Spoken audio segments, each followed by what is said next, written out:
maraming nagtatanong.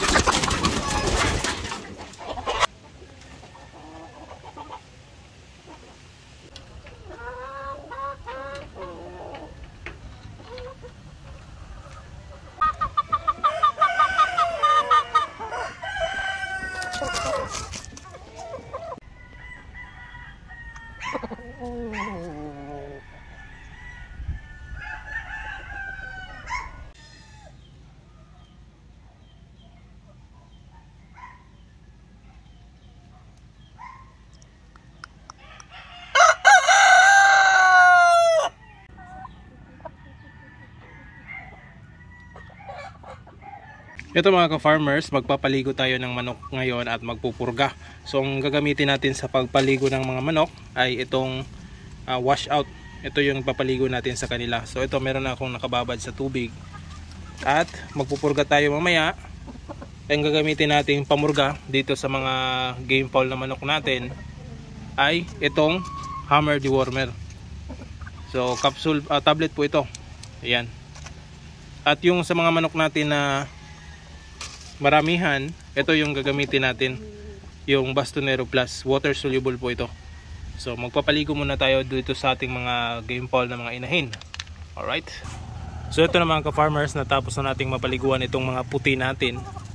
So isasunod naman natin yung itim na inahin natin at saka yung sweater o pulang manok. Alright. Ito naman yung mga black natin mga ka-farmers at itong sweater na rooster. So natapos ng mapurga at mapaliguan. So ibibilad muna natin ito sa araw para matuyo yung kanila mga balahibo. Alright.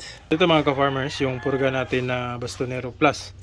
Ito yung lalagay natin dito. May kalahating galon ng tubig, bali 2 litro yan. So ihalo natin ito. At ito yung ipapainom natin sa ating mga upgraded native chicken. Ayan o.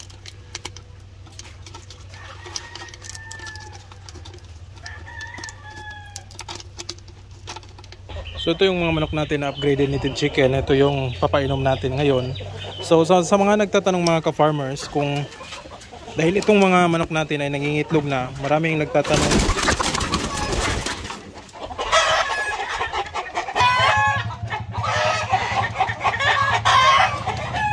Sa mga nagtatanong mga ka-farmers kung okay lang ba purgahin yung mga manok na nangingitlog.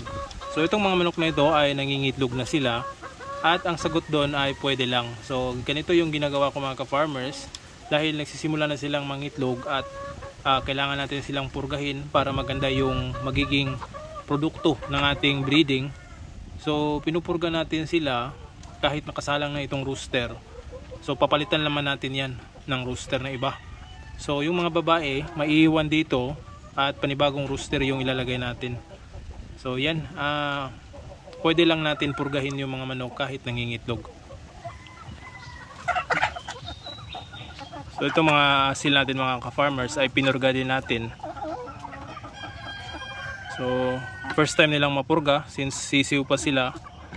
Kaya yan. Tapos nito ay papaliguan natin. Maubos na nila yung tubig, papaliguan ko itong mga manok na ito.